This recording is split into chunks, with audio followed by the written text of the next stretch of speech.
Right, ఇక top 4లో top 1 news details చూద్దాం. ఇప్పుడు భారీ వర్షాలు తెలంగాణను మరో 4 రోజులు వణికించబోతున్నాయి. కొన్ని జిల్లాల్లో ఉరుములు మెరుపులు ఈదురుగాలులతో కూడినటువంటి తేలికపాటి నుంచి మోస్తారు వాన పడనుంది.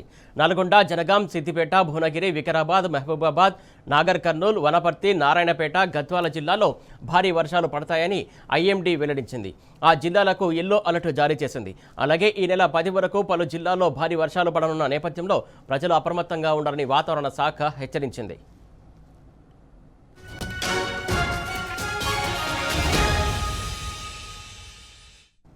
యాదాద్రి, భువనగిరి, నాగర్ కర్నూలు, మహబూబ్ నగర్, రంగారెడ్డి, హైదరాబాద్, మేడ్చల్, మల్కాజ్గిరి, వికారాబాద్ జిల్లాలో భారీ నుంచి అతి భారీ వర్షాలు కురిసే అవకాశం ఉంది. ఈ జిల్లాలకు ఆరెంజ్ అలర్ట్ జారీ చేసింది వాతావరణ శాఖ. ఇక నల్గొండ, వనపర్తి, సంగారెడ్డి, మెదక్, సిద్దిపేట, జనగాం, వరంగల్, హన్మకొండ, మహబూబాబాద్, సూర్యాపేట, ఖమ్మం జిల్లాలో భారీ వర్షాలు కురిసే అవకాశం ఉన్నట్టు తెలిసింది. ఆయా జిల్లాలకు వాతావరణ శాఖ ఎల్లో అలర్ట్ జారీ చేసింది. ప్రస్తుతం ఉత్తర కర్ణాటక పరిసర ప్రాంతాల్లో ఉపరితల ఆవర్తనం ఏర్పడింది. సముద్ర మట్టానికి 5.8 కిలోమీటర్ల ఎత్తున ఉపరితల ఆవర్తనం కొనసాగుతోంది. అటు కోస్తాంధ్ర పరిసర ప్రాంతాల్లో మరో ఉపరితల ఆవర్తనం ఏర్పడింది. సముద్ర మట్టానికి 1.5 కిలోమీటర్ల నుంచి 3.1 కిలోమీటర్ల ఎత్తున ఉపరితల ఆవర్తనం ఉంది. ఈ నెల 13 వరకు వాయువ్య పశ్చిమ మధ్య బంగాళాఖాతంలో అల్పపీడనం ఏర్పడే అవకాశం ఉందని ఐఎండీ తెలిపింది.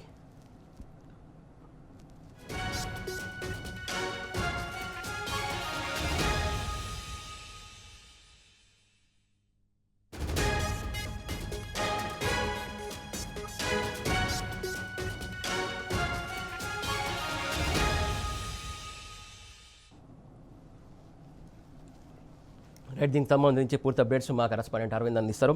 అరవింద్, చెప్పండి, తెలంగాణలో మొత్తానికి వర్షాలు భారీగా పడే అవకాశం ఉన్నట్టు తెలుస్తుంది. ఐఎండీ హెచ్చరికలు జారీ చేస్తుంది, అందరూ అలర్ట్ ఉండాలని చెప్తుంది. దీనికి సంబంధించి డీటెయిల్స్ ఏంటి?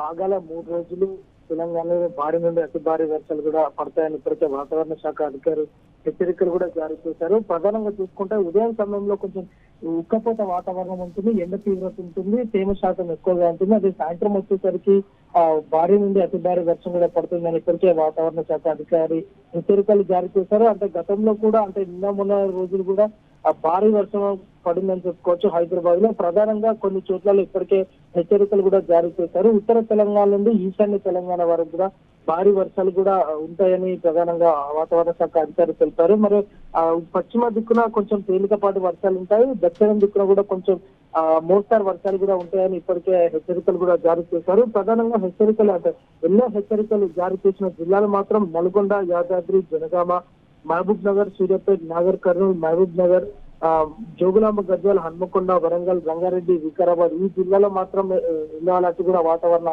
శాఖ ఇప్పటికే హెచ్చరికలు కూడా జారీ చేశారు. ప్రధానంగా సెంట్రల్ జోన్ ఉన్న హైదరాబాద్ చూసుకుంటే హైదరాబాద్ లో కూడా హైదరాబాద్, మేడ్చల్, మల్కాజ్గిరి, రంగారెడ్డి ఈ ప్రాంతాలకు కూడా ఎల్లో అలర్ట్ కూడా ఇప్పటికే జారీ చేశారు. ఎందుకంటే భారీ వర్షం కూడా కొనసాగే అవకాశాలు కూడా ఉంటాయని ప్రధానంగా వారు తెలియజేశారు. అంటే సాయంత్రం సమయంలో చిన్న మేఘాలు ఒకటేసారి కారు మబ్బులు కమ్ముకొని వస్తాయి కాబట్టి దానివల్ల ఎక్కువ ఎఫెక్ట్ అయ్యే అవకాశాలు కూడా ఉంటాయని కూడా ఇప్పటికే వాతావరణ అధికారులు హెచ్చరికలు కూడా జారీ చేశారు. మరి ప్రధానంగా చూసుకుంటే ఆగస్టు 13 నుండి అంటే ఇప్పటి నుండి మొదలుకొని 2 రోజులు 3 రోజుల వరకు భారీ వర్షాలు కూడా ఉంటాయి. మరి దాని తర్వాత ఆగస్టు 13 నుండి మరొక అల్పపీడనం ఏర్పడే అవకాశాలు ఉన్నాయి కాబట్టి దాని కారణంగా భారీ వర్షం కూడా ఉంటుందని కూడా ఇప్పటికే తెలియజేశారు. ప్రధానంగా ఎక్కడైతే లోతట్టు ప్రాంతాలు ఉంటాయో అక్కడ కూడా ప్రజలందరినీ అప్రమత్తంగా చేయాలని ఇప్పటికే వాతావరణ శాఖ అధికారులు జిహెచ్ఎంసీకి, హైడ్రా అధికారులకు కూడా ఆదేశాలు ఇవ్వడం జరిగింది. ఎందుకంటే గతంలో ఎక్కడైతే లోతట్టు ప్రాంతాలు ఉన్నాయో అక్కడ ఇలాంటి సమస్య నీరు చేరి కాలనీలకు రావడం కానీ మరి లోతట్టు ప్రాంతాలు మునిగిపోవడం కానీ ఇలాంటి పునరావృతం కావద్దని ఇప్పటికే అధికారులు అప్రమత్తం చేయడం జరిగింది. ఇక్కడ ఈదురు గాలులు కూడా గంటకు కిలోమీటర్ వేగంతో 30 నుండి 40 కిలోమీటర్లు. ముఖ్యంగా నిన్న హైదరాబాద్ లో అతి భారీ వర్షం కురిసింది. ఒక్కసారిగా మేఘాలన్నీ కమ్మేసాయి, మొత్తం చీకటిమయం అయిపోయినటువంటి పరిస్థితి. ఆ వర్షం నీరు కావచ్చు, ఆ వరద కావచ్చు, రహదారులు మొత్తం డిస్టర్బెన్స్ అయిపోయినటువంటి పరిస్థితి. ఈ నేపథ్యంలో ఇవాళ కూడా అలాంటి పరిస్థితి నెలకొనే అవకాశం ఉందా? వాతావరణ శాఖ దానికి సంబంధించి ఏమైనా అలర్ట్ ఇస్తుందా? ప్రధానంగా వాతావరణ శాఖ ఈ రోజు సాయంత్రం కూడా కొంచెం నిన్నకంత కాకుండా కానీ కొంచెం వర్షం పడే అవకాశాలు ఉన్నాయని కూడా తెలియజేశారు. నిన్ననైతే భారీ వర్షం పడ్డదని చెప్పుకోవచ్చు. దాని కారణంగా రోడ్లన్నీ జలమయమయ్యాయి. ఎక్కడెక్కడైతే కొన్ని ప్రాంతాల్లో రోడ్లు కొట్టుకపోవడం జరిగింది. నీరు ఇళ్లకు చేరి ఇప్పటికే ఇల్లులో కొన్ని ఎఫెక్ట్ అయినాయి. కొంతవరకు కొన్ని పాత ఇల్లు అంటే శిథిలావస్థ గోడలు కూడా కూలిపోవడం జరిగింది. ప్రధానంగా అధికారులు కూడా అందరికీ హెచ్చరికలు జారీ చేసేది ఏమనగానంటే లోతట్టు ప్రాంతాల్లో ప్రజలందరూ అప్రమత్తంగా ఉండాలి. ఇది హైడ్రా అధికారులకు ఇప్పటికే వాళ్ళకు అధికారాలు కూడా జారీ చేసింది. వాళ్ళని ప్రధానంగా అక్కడి నుండి తీసుకెళ్లి సురక్షిత ప్రాంతాలు కూడా వదిలేయాలన్నారు. కొంచెం అంటే లోతట్టు ఏదైతే కొంచెం వర్షపాతంకే హైదరాబాద్ లో భారీ ట్రాఫిక్ జామ్ అవుతుంది. అదే నిన్న భారీ వర్షం కొట్టింది కాబట్టి నిన్న ట్రాఫిక్ జామ్ కనుక బీభత్సంగా కూడా ట్రాఫిక్ జామ్ అవడం జరిగింది. ప్రధానంగా మాదాపూర్ నుండి చూసుకుంటే MGBS వరకు, మరి పంజగుట్ట నుండి చూసుకుంటే ఉప్పల్ వరకు ఈ ప్రాంతంలో మాత్రం విపరీతమైన ట్రాఫిక్ జామ్ అవడం అయింది. ప్రధానంగా నిన్న మరి సాయంత్రం అంటే అందరి ఆఫీస్ నుండి ఇంటికి వెళ్లే సమయం కాబట్టి ఒకటేసారిగా ట్రాఫిక్ కూడా స్తంభించిపోయింది. అధికారులు కూడా దీన్ని ప్రధానంగా పట్టించుకుంటూ లేరు. ఎందుకంటే హైదరాబాద్ లో ట్రాఫిక్ సమస్య తీరం లోతులా కనిపిస్తుంది. కానీ దాన్ని ప్రజలకు అప్రమత్తం చేసి పోలీసులు కూడా అంటే పోలీసులు చేస్తున్నారు కానీ తాత్కాలికంగా మాత్రమే చేస్తున్నారు, తూతు మంత్రంగానే చేస్తున్నారు. ఇది ఇంకోసారి కూడా కొనసాగద్దని ఇప్పటికే ప్రజలు ప్రభుత్వాన్ని హెచ్చరిస్తున్నారు. దయచేసి ఇప్పటికైనా రానున్న 3 రోజుల పాటు ఇదే వర్షాలు కూడా భారీగా ఉన్నాయి కాబట్టి ప్రజలు కానీ, పోలీసు యంత్రాంగం కానీ, మున్సిపల్ కానీ, మరి హైదరాబాద్ కానీ అందరూ అప్రమత్తంగా ఉండి ప్రజలకు ఎలాంటి ఇబ్బందులు కలగకూడదని ఇప్పుడు వారు తెలియజేశారు. Thank you Arvind.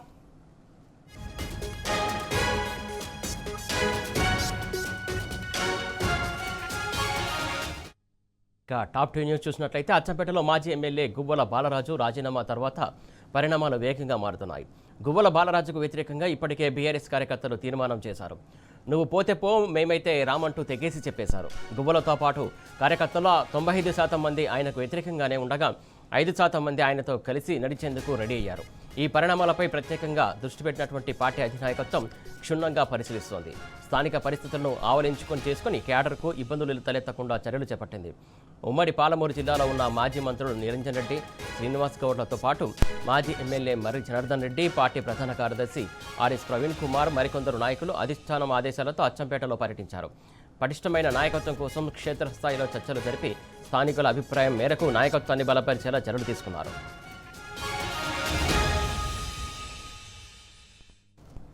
దీనికి సంబంధించి తాజా అప్డేట్స్ మా కరెస్పాండెంట్ శేఖరాచార్య అందిస్తారు. శేఖరాచార్య, చెప్పండి. సురేష్, ఈ రోజు అచ్చంపేటలో నిజంగా కూడా రాష్ట్ర చరిత్రలోనే ఒక సంచలనమైనటువంటి రోజు అని చెప్పవచ్చు. ఎందుకంటే జనరల్ గా పార్టీలు ఏదైనా పార్టీ నాయకుడు మారితే ఆ నాయకుడి వెంట దానికి సంబంధించినటువంటి క్యాడర్ వెళ్తుంది. కానీ రాష్ట్రంలో ఎప్పుడు ఎక్కడ లేని విధంగా ఇక్కడ అచ్చంపేట నియోజకవర్గం సంబంధించినటువంటి బీఆర్ఎస్ శ్రేణులంతా కూడా ఒక విలక్షణమైనటువంటి నిర్ణయం తీసుకున్నారు. వాళ్ళు ఎవరు కూడా ఆ క్యాడర్ అంతా కూడా వెళ్లకుండా ఇక్కడ మీటింగ్ ఏర్పాటు చేసుకొని మా పార్టీ బీఆర్ఎస్ పార్టీ, మా నాయకుడు కేసీఆర్ రాబోయే రోజుల్లో బీఆర్ఎస్ పార్టీకి మేమంతా కూడా కట్టుబడి ఉంటాం. నాయకుడు వెళ్ళినంత మాత్రాన మేము ఎట్టి పరిస్థితుల్లో కూడా పార్టీ విడిచి వెళ్లే ప్రసక్తే లేదని చెప్పేసి వేలాదిగా మంది ఇక్కడ తరలి వచ్చి ఒక ఆత్మీయ సమావేశం ఏర్పాటు చేసుకున్నటువంటి పరిస్థితి అచ్చంపేటలో కనిపించింది. ఈ ఆత్మీయ సమావేశానికి పూర్తి స్థాయిలో బీఆర్ఎస్ పార్టీకి సంబంధించినటువంటి మాజీ మంత్రులు సింగిరెడ్డి నిరంజన్ రెడ్డితో పాటు శ్రీనివాస్ గౌడ్, లక్ష్మారెడ్డితో పాటు ఆర్ఎస్ ప్రవీణ్ కుమార్ తో పాటు మాజీ ఎమ్మెల్యేలు మర్రి జనార్దన్ రెడ్డి, జైపాల్ యాదవ్, హర్షవర్ధన్ రెడ్డి, వీరితో పాటు కూడా చాలా మంది నేతలు కూడా వచ్చారు. ఇక్కడ అసలు కార్యకర్తలు, బీఆర్ఎస్ శ్రేణులు అసలు వీళ్ళు మాట్లాడుతున్నటువంటి విషయాలన్నింటి కూడా వాళ్ళు క్షుణ్ణంగా కూడా వాళ్ళు గమనించారు, విన్న తర్వాత నిజంగా కూడా ఇది సంచలనమైనటువంటి నిర్ణయం అని చెప్పేసి ఎక్కడ పార్టీ మార్పు జరిగినా గానీ ఇది ఒక గుణపాఠంగా కూడా ఉంటుందని చెప్పేసి కూడా ఇక్కడ చర్చించుకున్నటువంటి పరిస్థితి కనిపించింది. మొత్తంగా చూసినట్టయితే ఇక్కడ గతంలో బీఆర్ఎస్ పార్టీలో కొనసాగి 2 సార్లు ఎమ్మెల్యేగా ఉన్నటువంటి గువ్వల బాలరాజు గారు అసలు చెప్పా పెట్టకుండా పార్టీని విడిచి వెళ్లారని చెప్పేసి, అదొకటి కాకుండా నాయకుడు వెళ్తే వెళ్ళాడు కానీ మాకు పూర్తి స్థాయిలో ఇక్కడ స్వేచ్ఛ కూడా వచ్చిందన్న రీతిలో వాళ్ళు మాట్లాడినటువంటి పరిస్థితి కనిపించింది. ఆయన ఉన్నప్పుడు మేము ఇంత స్వేచ్ఛగా లేకపోయాం, ఈ రోజు స్వేచ్ఛ వచ్చింది కాబట్టి మాకు పూర్తి స్థాయిలో అధిష్టానం కేటీఆర్ నుంచి, లేదంటే కేటీఆర్ నుంచి, హరీష్ రావు నుంచి కూడా పూర్తి మాకు మద్దతు ఉండాలి. మా నియోజకవర్గానికి సంబంధించినటువంటి రాబోయే స్థానిక సంస్థల ఎన్నికల్లో మీరంతా కూడా సపోర్ట్ గా ఉంటే మేము గ్రామాన కూడా గులాబీ జెండా ఎగరవేస్తామని చెప్పేసి కూడా వాళ్ళు తేల్చి చెప్పినటువంటి పరిస్థితి కనిపించింది. ఈ సందర్భంగా వచ్చినటువంటి నాయకులు, మాజీ మంత్రులు, మాజీ ఎమ్మెల్యేలు కూడా వాళ్ళకు పూర్తి స్థాయి రక్షణ భరోసా కల్పించినటువంటి పరిస్థితి కనిపించింది. మీరు ఎలాంటి దానికి కూడా భయపడాల్సిన అవసరం లేదు. అన్ని విషయాల్లో కూడా ఏ చిన్న సమస్య వచ్చినా కానీ మేము మీకు అండగా ఉంటాం, మాకు ఫోన్లు చేయండి, మీకు ప్రతిదానికి కూడా ఉంటాం. అతి త్వరలోనే అచ్చంపేట నియోజకవర్గంలో పెద్ద ఎత్తున 10,000 మందితో ఒక బహిరంగ సభ ఏర్పాటు చేసే విధంగా ఆ సభకు కేటీఆర్ తో పాటు హరీష్ రావు కూడా తీసుకొచ్చే ఏర్పాటు కూడా చేస్తామని చెప్పేసి కూడా చెప్పినటువంటి పరిస్థితి కనిపించింది. అయితే ఊహించని విధంగా స్వచ్ఛందంగా దాదాపుగా చాలా మంది కూడా 8 మండలాల నుంచి ఇక్కడ టౌన్ అచ్చంపేట నుంచి కూడా భారీ సంఖ్యలో కూడా బీఆర్ఎస్ శ్రేణులంతా కూడా తరలి వచ్చారు. ఈ తరలి రావడమే కాకుండా వాళ్ళ లోపల అంటే ఎంత పార్టీ మీద ఎంత అభిమానం ఉందో, కేసీఆర్ పైన ఎలాంటి అభిమానం ఉందో వాళ్ళు చాటినటువంటి పరిస్థితి కనిపించింది. మొత్తంగా చూసినట్టయితే నిజంగా కూడా రాష్ట్ర చరిత్రలోనే ఇది ఒక లీడర్ వెళ్తే కొంత క్యాడర్ వెళ్తుంది, కానీ ఎలాంటి ఎవరు కూడా వెళ్లకుండా పూర్తి స్థాయి బీఆర్ఎస్ పార్టీ మాకు శ్రీరామ రక్ష అని చెప్పేసి కూడా వాళ్ళు తేల్చి చెప్పినటువంటి పరిస్థితి కనిపించింది. కుమార్, శేఖరాచారి, ప్రధానంగా అక్కడ చూసుకున్నట్లయితే క్యాడర్ కూడా పెద్ద ఎత్తున తరలి వచ్చారు. మొత్తం అందరిలో చాలా ఉత్సాహం కనబడుతుంది. కొత్త క్యాడర్ కోసం, కొత్త నాయకుని కోసం ఏమన్నా ప్రయత్నాలు జరుగుతున్నాయి ఎన్నుకోవడం అట్లా? వాళ్ళు స్పష్టంగా ఇక్కడ వచ్చినటువంటి బీఆర్ఎస్ శ్రేణులంతా కూడా తేల్చి చెప్పినటువంటి పరిస్థితి కనిపించింది. మాకు ఇక్కడ నాయకుడు ఎవరు ఇచ్చినా సరే గతంలో పనిచేసిన కన్నా రెట్టింపు పని చేస్తామని చెప్పేసి కూడా వాళ్ళు పూర్తి స్థాయిలో ఇక్కడ వాళ్ళ లోపల ఉన్నటువంటి అంశాన్నంతా కూడా ఇక్కడ అందరి సభ ముందు కూడా వాళ్ళు మాట్లాడారు.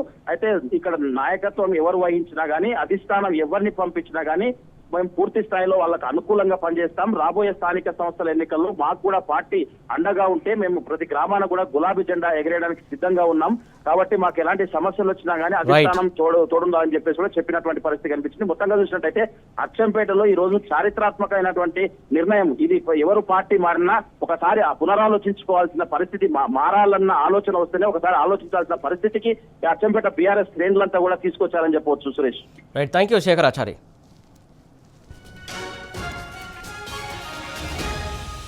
టాప్ 3 న్యూస్ చూడబోతున్నాం. పూట గడువునే దిక్కుతోచని స్థితిలో తెలంగాణ సాంస్కృతిక శాఖ ఉద్యోగులు ఆగమాగమవుతున్నారు. తమ జీతాల పట్ల సంఘటితమైనటువంటి అడగని దుస్థితి నెలకొందని వాపోతున్నారు. ప్రతి నెల సకాలంలో జీతాలు తప్పకుండా వేస్తామని రవీంద్ర భారతి వేదికగా సంబంధిత శాఖ మంత్రి చెప్పినా అది ఇంతవరకు అమలు కావడం లేదని ఆవేదన చెందుతున్నారు.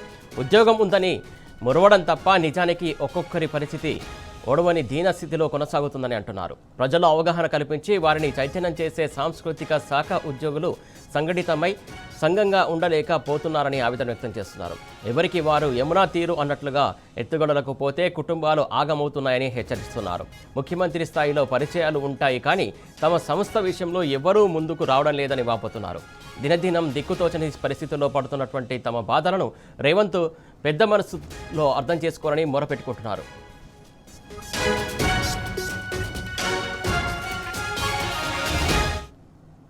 దీనికి సంబంధించి పూర్తి అప్డేట్స్ మా కరెస్పాండెంట్ ఉదయ్ అందిస్తారు. ఉదయ్, చెప్పండి.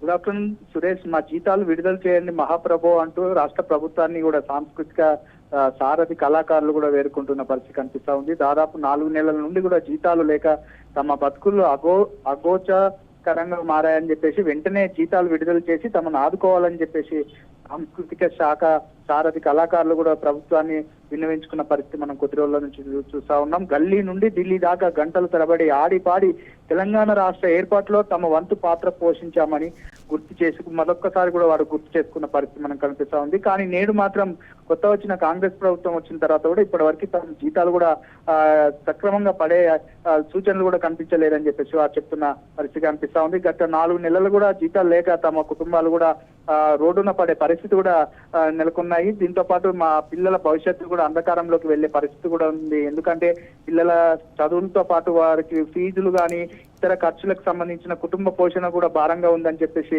వారు మరొకసారి గుర్తు చేసుకుంటున్న పరిస్థితి కనిపిస్తా ఉంది. సమయానికి జీతాలు అందక అప్పుల పాలవుతున్నామని చెప్పేసి వారు బాధను కూడా చెప్తున్న తీరును కూడా మనకు కొంత బాధను కూడా కలిగిస్తా ఉంది. గత సర్కారు తమ ప్రభుత్వ ఉద్యోగం పేరిట కొలువు ఇచ్చింది, కానీ ఇప్పుడు మాత్రం ఈ కాంగ్రెస్ ప్రభుత్వం వచ్చాక తమ బాధలు కూడా తీరుతాయని చెప్పేసి మేము అనుకున్నాం, కానీ ఇలాంటి పరిస్థితి వస్తుందని చెప్పేసి మేము ఇప్పటి వరకు కూడా అనుకోలేదని చెప్పేసి వారు చెప్తున్న పరిస్థితి కనిపిస్తా ఉంది. నెల జీతాలు వస్తాయి, ఆ జీతాలు వస్తాయని చెప్పేసి మేము ఎంతో ఆశించాము, కానీ ఇప్పటి వరకు 4 నెలలు అయింది. ఈ 4 నెలల జీతాలు కూడా ఈ నెలలు కూడా వస్తాయని అనుకున్నాం, కానీ ఈ నెల కూడా రావట్లేదని చెప్పేసి కొంతమంది కళాకారులు కూడా తమ దృష్టికి వచ్చిన పరిస్థితి కనిపిస్తా ఉంది. వచ్చే నెల పడతాయని చెప్పేసి చెప్తున్నారు తప్ప అది పడతాయో లేదో కూడా సరిగ్గా మాకు తెలియట్లేదని చెప్పేసి కొంతమంది కళాకారులు కూడా టీవీస్ తో కూడా చెప్పుకున్న పరిస్థితి కనిపిస్తోంది. మరోపక్క కూడా ఇప్పటికే తమ జీతాలు ఇయ్యాక మేము అప్పుల పాలై ఉంటున్న నేపథ్యంలో కూడా తామంతా ఏకతాటిపై ముందుకొచ్చి ధర్నా చేసే ఆలోచన కూడా ఉందని చెప్పేసి కొంతమంది కళాకారులు టీ న్యూస్ ని కూడా సంప్రదించిన పరిస్థితిగా మనం చూస్తా ఉన్నాం. సరిగ్గా జీతాలు లేక కూడా ఇప్పటికే ఆ నాన్న అవస్థలు పడుతున్నామని చెప్పేసి వారు చెప్తున్న పరిస్థితి కనిపిస్తోంది. ఈ కొత్తగా వచ్చిన చైర్మన్ వచ్చినప్పటి నుంచి కూడా ఇప్పటి వరకు జీతాల ఊసే లేదు. ఏదనంటే సీఎం వరకు కూడా తమకు పత్యాలు ఉన్నాయి కానీ మాకు ఆ పత్యాలను కేవలం వారి పత్యాలుగానే వాడుకుంటున్నారు కానీ ఈ కళాకారులని వారి పొట్టకుటి ఏంది, వాళ్ళ భవిష్యత్తు ఏంది అని కూడా ఆలోచించే పరిస్థితి కూడా లేదు. కేవలం పత్యాల పేరుతో కూడా కేవలం పత్యాల పేరుతోనే కాలయాపన చేస్తున్న పరిస్థితి ప్రస్తుతం నెలకొందని చెప్పేసి వారు చెప్తున్న పరిస్థితి కనిపిస్తా ఉంది. Suresh, right, thank you Uday.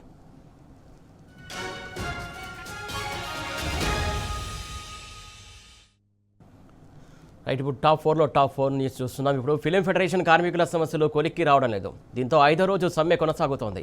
30% వేతనాలు పెంచిన వారి దగ్గరే పనిచేస్తామని కార్మికులు తెగేసి చెబుతున్నారు.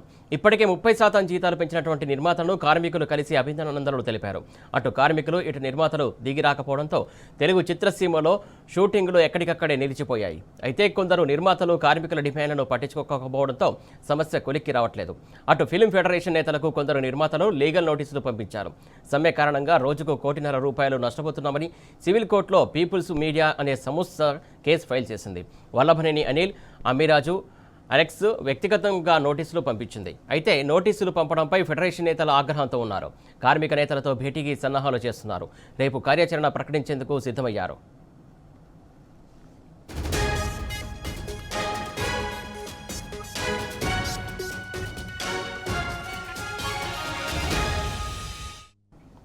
దీనికి సంబంధించి తాజా అప్డేట్స్ మా ఫిలిం కరస్పాండెంట్ శేఖర్ అందిస్తారు. శేఖర్, చెప్పండి.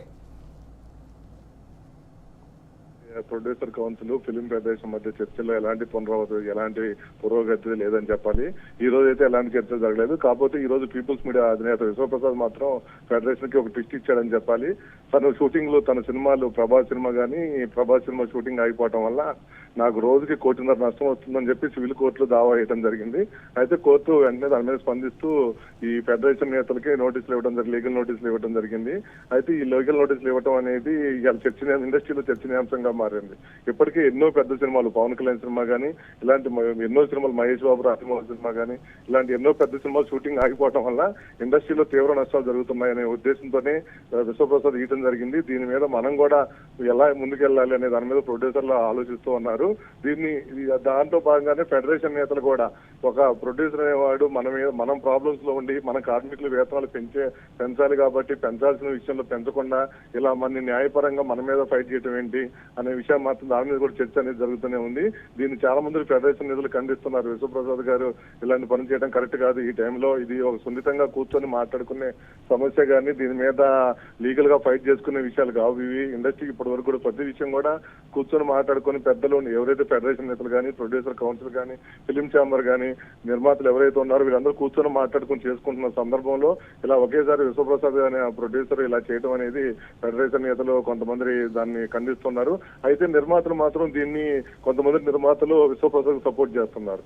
ఇండస్ట్రీ పరిస్థితి బాగలేదు, ఇండస్ట్రీ సినిమాలు చేసే పరిస్థితులు లేని టైంలో వీళ్ళు ఇలాంటి పనులు చేయడం అనేది మనకి చాలా నష్టం వస్తుంది.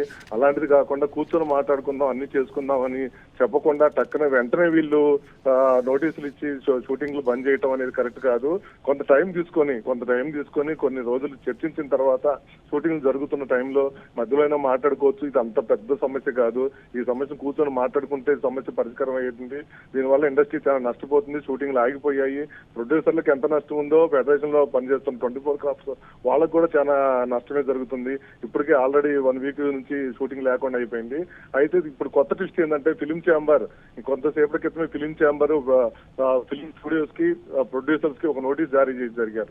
ఎవరు కూడా ఇంకా షూటింగ్లకు అనుమతులు ఇవ్వద్దు, ఛాంబర్ కి తెలియకుండా ఎవరు షూటింగ్లు చేయొద్దు, ఎలాంటి షూటింగ్లు చేసినా వారికి తీవ్రమైన పరిణామాలు ఉంటాయి.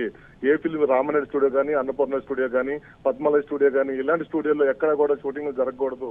ఎక్కడ షూటింగ్ జరిగినా తీవ్ర పరిణామాలు ఎదుర్కోవాల్సి వస్తుందని చెప్పి ఫెడరేషన్ కానీ, ఫిలిం ఛాంబర్ ఫెడరేషన్ కి, ప్రొడ్యూసర్స్ కి ఒక లెటర్ హుకుం జారీ చేయడం జరిగింది.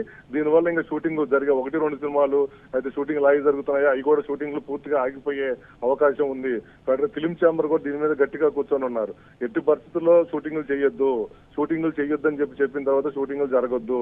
ఏదైనా ఈ సమస్యను త్వరగా కూర్చొని మాట్లాడుకొని ఈ సమస్యను పరిష్కరించుకున్న తర్వాత షూటింగ్లకు వెళ్ళండి. ఫెడరేషన్ మధ్య కానీ, ఛాంబర్ మధ్య కానీ, నిర్మాతల మధ్య ఎలాంటి గొడవలు జరగకుండా, ఎవరు ఒకళ్ళు అనుకోకుండా మీటింగ్లు కూడా ఛాంబర్ అనుమతి లేకుండా మీటింగ్లు కూడా పెట్టొద్దు. ఛాంబర్ అనుమతితోనే మీటింగ్లు పెట్టుకోండి, కూర్చోండి. ఫెడరేషన్ సభ్యులు కానీ నిర్మాతల మండలి సభ్యులు కానీ కూర్చొని వాళ్ళు ఉన్న సమస్యలు ఏదైతే నిర్మాతలు కొన్ని డిమాండ్లు పెట్టడం జరిగింది ఫెడరేషన్ మీటింగ్ లో. ఆ ఏదైతే ఫెడరేషన్ సభ్యులు నిర్మాతలు ఏదైతే ఫెడరేషన్ కి కొన్ని చెప్పారు, సూచనలు చెప్పారో అవన్నీ ఏది కాల వ్యవధి గురించి కానీ, బత్తాల విషయంలో కానీ, ఏ టైం నుంచి ఏ టైం వరకు షూటింగ్ రావాలి, ఎంత శాతం పెంచుతాము అనే విషయాల మీద కొన్ని ఫెడరేషన్ సభ్యులకి నిన్న నిర్మాతలకి ఫిలిం ఛాంబర్ జరిగిన సమావేశంలో కొన్ని చర్చలు వచ్చాయి. దానికి ఫెడరేషన్ సభ్యులు మాకు కొంత టైం ఇవ్వండి, మేము వీటి మీద కూర్చొని మా యూనియన్లు అందరితో కూర్చొని మాట్లాడి ఆమోదయోగ్యమైన విధంగా రేట్లు కానీ, బత్తాల విషయంలో కానీ, టైమింగ్ విషయంలో కానీ ఒక క్లారిటీ తీసుకుని దాని ప్రకారం మళ్ళీ కూర్చొని దాన్ని బట్టి మాట్లాడుకుందాం అనుకున్నారు. ఫెడరేషన్ సభ్యులకు కానీ నిర్మాతల మధ్య కానీ స్నేహపూర్వకంగానే చర్చలు జరుగుతాయి. ఇప్పుడు వరకైతే అన్ని కరెక్ట్ గానే జరుగుతున్నాయి. త్వరలో ఈ సమస్యకు పరిష్కారం దొరుకుతుందని చెప్పి అంటున్నారు. అయితే దీని మీద ఎఫ్డీసీ కూడా తెలంగాణ ప్రభుత్వం కూడా దీని మీద కొంత అనుకూలంగానే ఉంది. అయితే దీన్ని దిల్రాజుకు అప్పచెప్పడం జరిగింది. తెలంగాణ ప్రభుత్వం దిల్రాజు ఫెడరేషన్ సభ్యులు కానీ నిర్మాతల మండలి కానీ ఒకసారి కూర్చొని అన్ని మాట్లాడుకుంటే ఒక కొలికి వచ్చే అవకాశం ఉందని చెప్పి కొంతమంది అంటున్నారు. అయితే ఇప్పుడు మెయిన్ సమస్య ఏంటంటే దీన్ని లీడ్ తీసుకొని కరెక్ట్ గా ఒక వేలో కరెక్ట్ గా దీన్ని డీల్ చేయడానికి కరెక్ట్ అయిన వ్యక్తి కావాలి ఇండస్ట్రీకి. ఒకప్పుడు దాసనారాయణరావు ఇలాంటి సమస్యలు వచ్చినప్పుడు ఇండస్ట్రీకి దాసనారాయణరావు పెద్ద దిక్కుగా ఉండి కూర్చొని రెండు యూనియన్లు ఫెడరేషన్లు అయినా కానీ, ఛాంబర్ అయినా, నిర్మాతల మండలి అయినా ఎవరినైనా కూర్చోబెట్టి మాట్లాడి ఇలాంటి సమస్యలు వచ్చినప్పుడు ఆ సమస్యలు పరిష్కారం ఇద్దరిని కూర్చోబెట్టి ఇద్దరికి నచ్చజెప్పి ఆ సమస్యలు పరిష్కరించేవాళ్ళు. కానీ ఇప్పుడు ఇండస్ట్రీలో అలాంటి పెద్దలు అనేవాళ్ళు కరువు అయ్యారని చెప్పి కొంతమంది నిర్మాతలు కానీ ఇండస్ట్రీలో ఉన్న పెద్దలు కానీ అంటున్నారు. అయితే ఇప్పుడు కొత్తగా చిరంజీవి గారి పేరు దీన్ని దాసరి గారి ప్లేస్ ని చిరంజీవి గారు ఆక్యుపై చేస్తారు. దాసరి గారి ఎలా అయితే సమస్యలు పరిష్కరించారో చిరంజీవి కూడా అలానే సమస్యలు పరిష్కరిస్తాడని కొంతమంది ఇప్పటికే నిర్మాతలు చిరంజీవి గారిని కలవడం జరిగింది. చిరంజీవి గారికి వాళ్ళ సమస్యలను తెలియజేయడం జరిగింది. అయితే ఫెడరేషన్ సభ్యులు కూడా చిరంజీవి గారిని కలుస్తున్నారు. అయితే ఇంతవరకు కలవలేదు. ఈ రోజు రేపట్లో ఫెడరేషన్ సభ్యులు కూడా చిరంజీవి గారిని కలిసే అవకాశం ఉంది.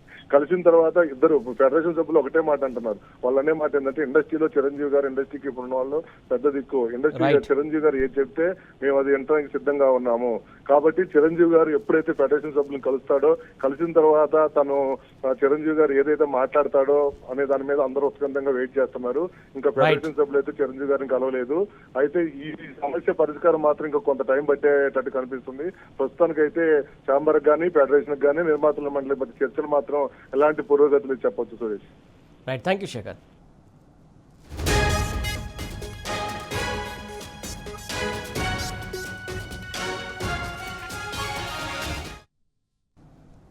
At TV, top 4 news updates. Keep watching T News.